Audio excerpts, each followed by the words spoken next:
Oh, welcome to your Business Builder System. Rich Wainwright here, and today I've got Nik Plevan from eTalent Recruitment Software, and it's just a short video to introduce you to the service. So we'll just dive straight in. So, Nik, what made you start eTalent? Well, a few years ago, I was selling psychometrics, selling personality tools and this behavioral profiling. In fact, I was the master distributor for the tools that you're currently selling via, what's the guy's name?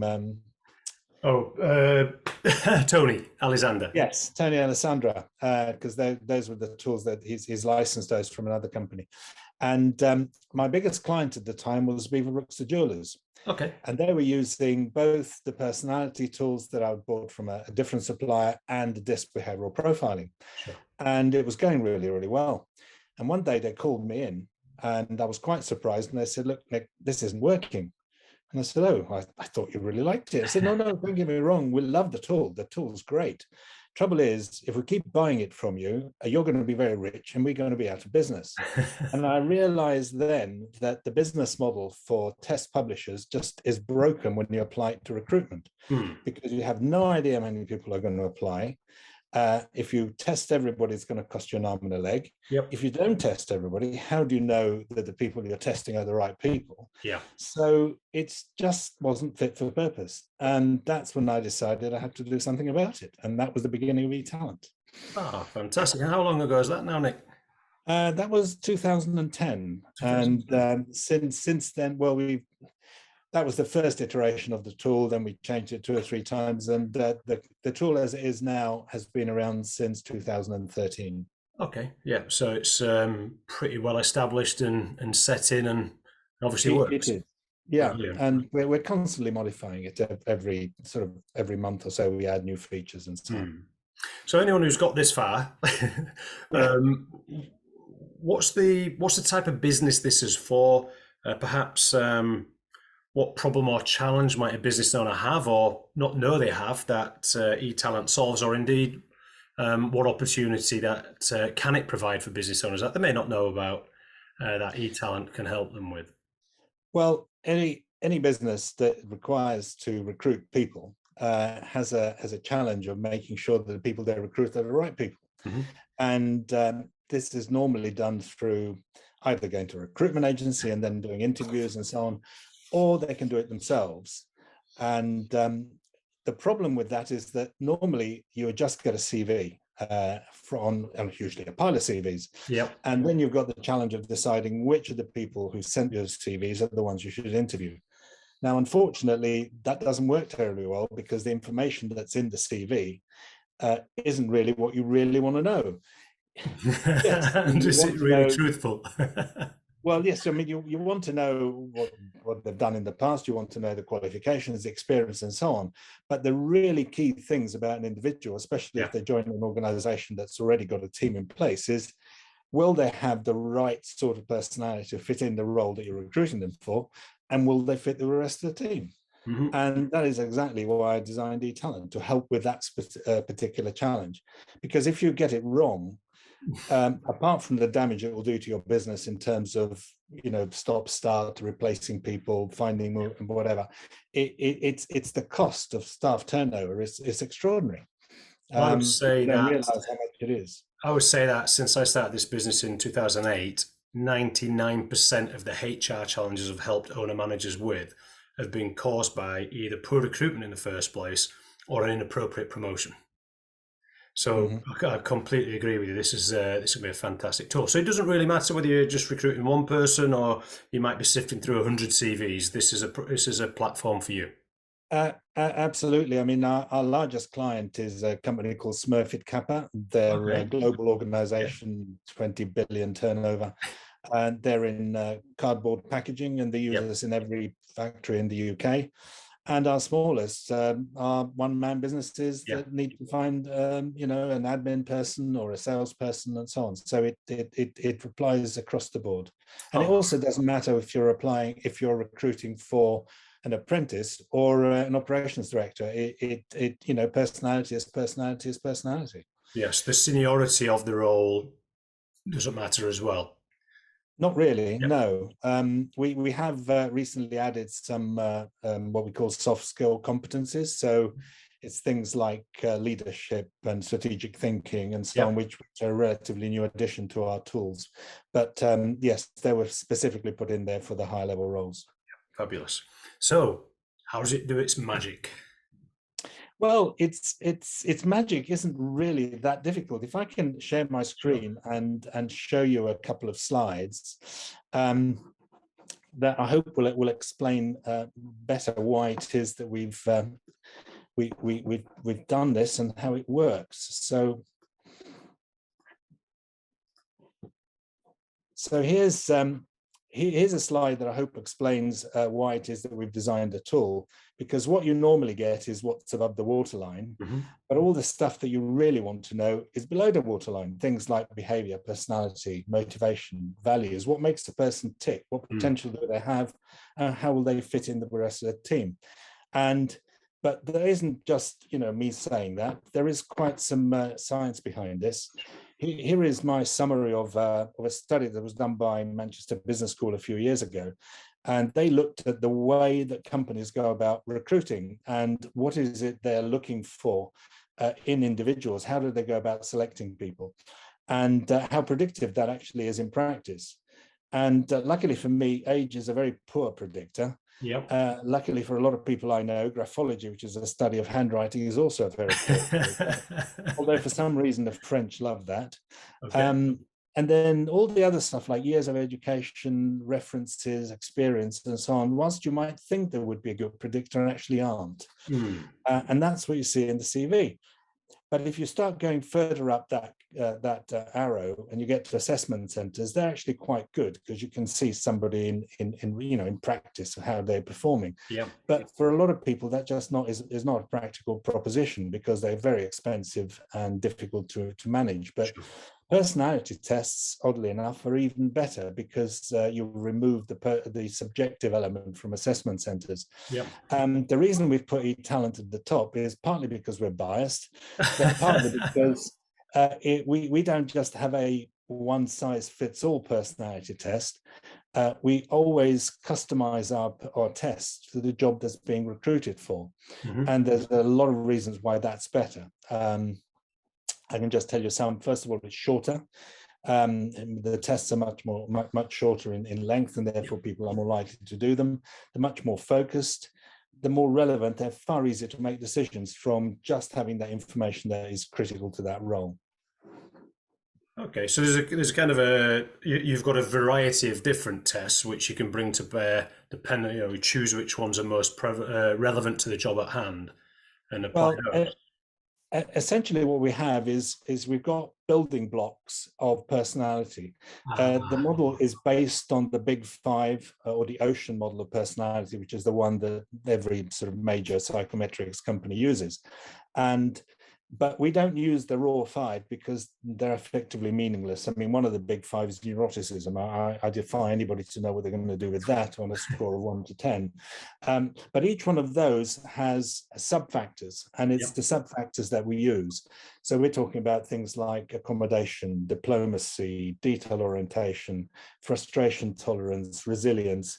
Those are the sort of things the sort of personality factors that we can put together into what we call a job type, which is specific to that job that you're recruiting for.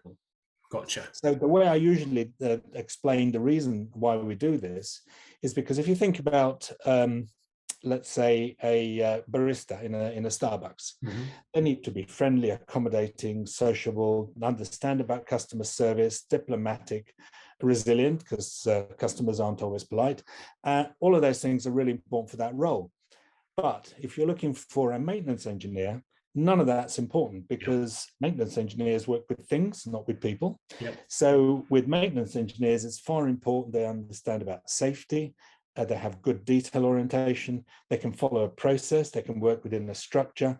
Those sort of things are far more important, and they're completely different than a previous role. So there's no point in measuring things like sociability in a maintenance engineer, and similarly, there's no point in talking about working within a process when you're dealing with a barista because they're constantly having to adapt. So that's the reason we do it. Okay, fantastic. So Um, something my clients and a lot of people will be familiar with is disc profiling. Yeah. Some people will know it as red, yellow, green, and blue. Some people as elephants, dolphins, and monkeys and such.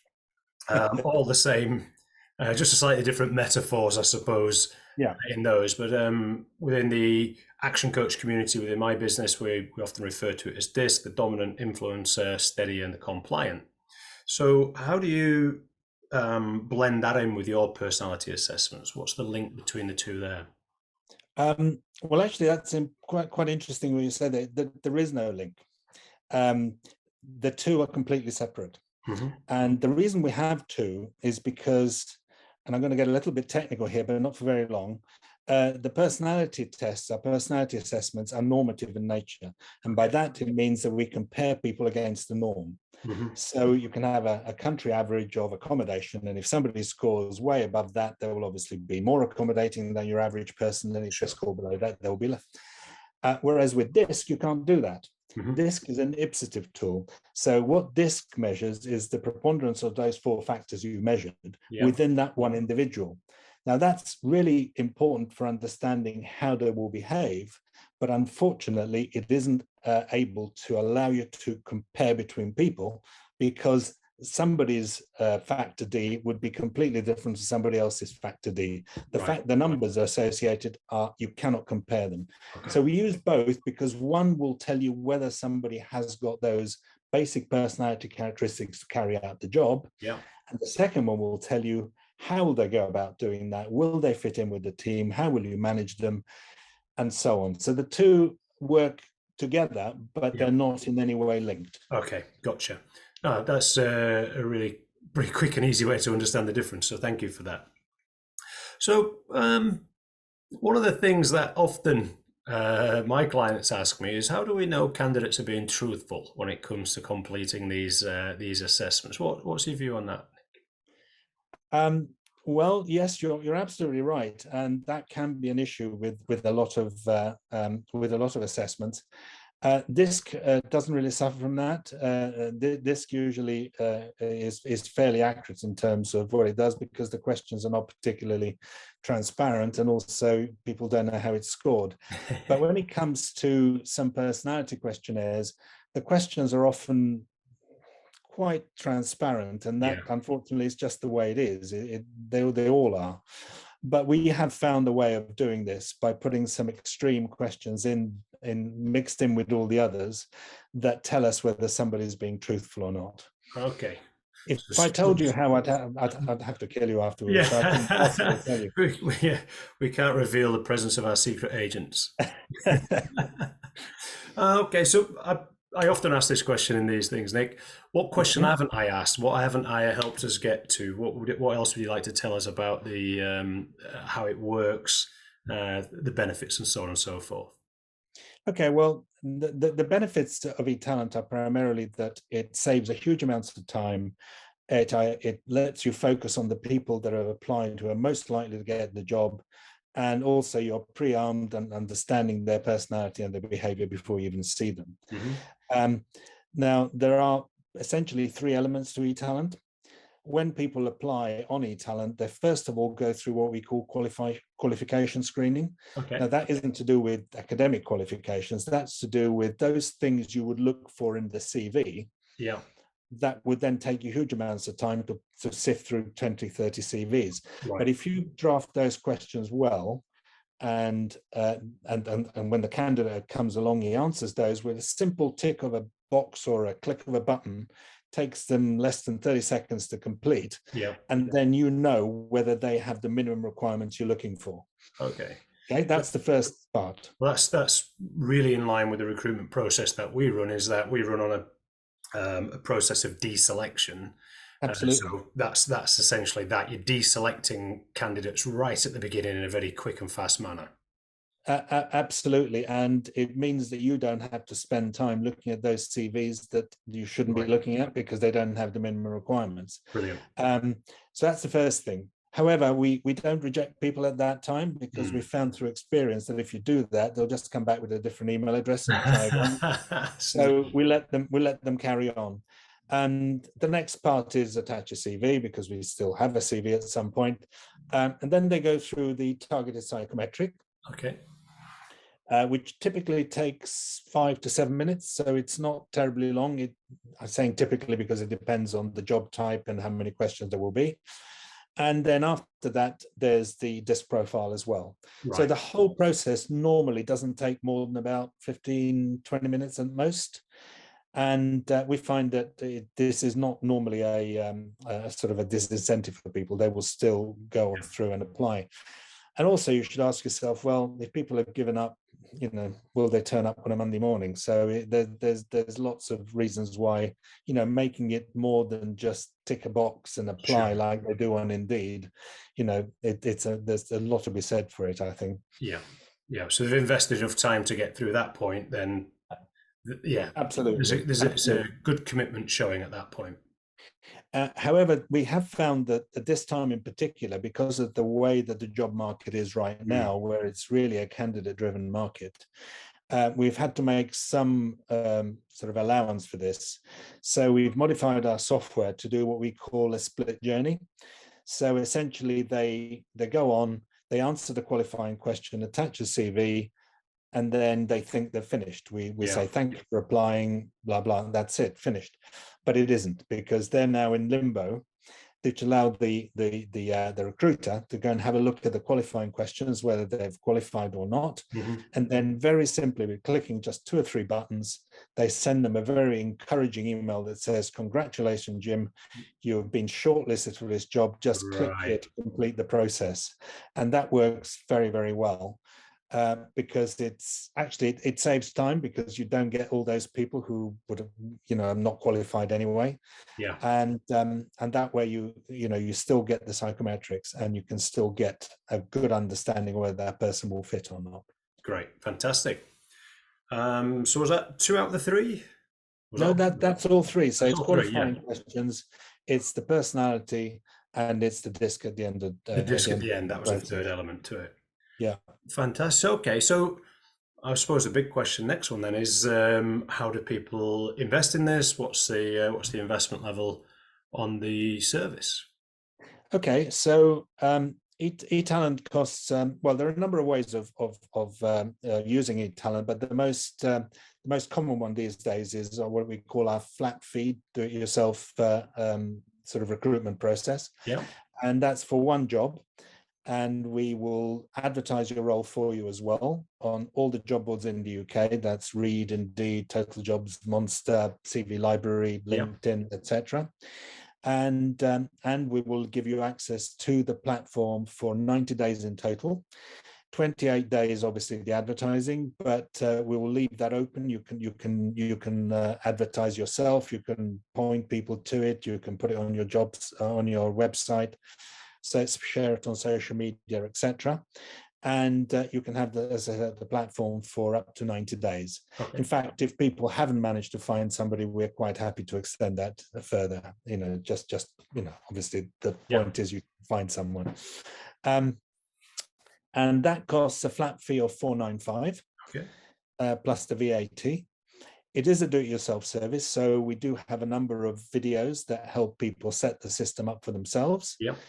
But we also have a totally free of charge helpline if anybody needs help or would like some help setting it up. We're more than happy to do that. Brilliant. And that includes that takes you right through all the psychometrics of everyone that's applied for that job. Absolutely. If you've got 100 applicants, that's fine. If you have 3, that's fine. It's totally flat fee. One fee for everything. So it's trying to make it as simple and affordable as we can. And like you mentioned before, we're in a candidates market. I know there's I don't know of any recruitment consultants dropping below 20% fees now at the moment. And when the average sort of UK salary is 26k, that's over £5,000 worth in fees to a recruitment consultant. 495 for all this is phenomenal value. Well, we think so, and we've been quite successful with ActionCOACHs particularly. It's been working really well. Fantastic. And you mentioned that's one of the ways to engage with you. Is it worth getting into the other ways now, or is that something? Yes, of course there is. So if somebody does recruitment all the time, and for example, maybe they've even got their own way of attracting candidates, maybe they've got their own Indeed account or other accounts, we're more than happy just to license the software itself. Yeah. We do that on a monthly fee. There's only a 3-month initial commitment. After that, it's a month's notice. Okay. And that depends on the company's headcount, but it starts at £200 a month. So £200 a month is the minimum, but then it will increase according to headcount. Okay.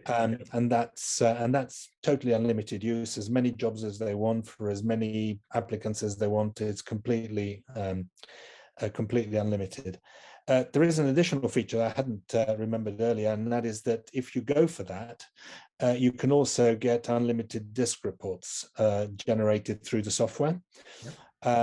Because we've got also a survey mode whereby you can put people through it, not applying for a job, but just going through and taking a disk profile. Okay, fantastic. Our profiles aren't, for 50 pages or anything. They're just a dozen pages, but they're perfectly fit for purpose. Yeah. Okay, so that would be obviously fantastic for recruitment consultants, but also for big businesses that are always recruiting, and probably for seasonal businesses. If you've got absolutely, you're recruiting for summer work, and you need 20 or 30 people, but you're recruiting all over a longer period of time, that may work well for them as well. Yeah. Oh, fantastic. Well, that sounds really, really interesting. So what do we do to engage with you, Nik? What I will do is, whatever format you're watching this video on, there'll be a link which I'll agree with Nik later as a way to engage. But is it, I guess, straight into you guys? We'll put like a registration form underneath this, and that'll capture details and send through to you. That would be great. Or they could give us a call. We're happy either way. Yeah. But registration would be great. Yeah. Brilliant. All right. Well, we'll pop that in a link underneath as we go through this. Okay. Fantastic. Well, is there anything else we need to tell everyone about this fantastic service, or have we pretty much covered it? I think we've pretty much covered it. Apart from the fact that, as I say, we're constantly improving the software. And the next thing is going to be values. We're adding values in there, and company culture. So it's a couple of biggies there. Looking forward to that. Brilliant. Well, thank you for watching the video so far, and the details will be below. And if you have any questions, obviously follow the links, and we look forward to speaking with you soon. Bye for now. Bye bye. Thank you.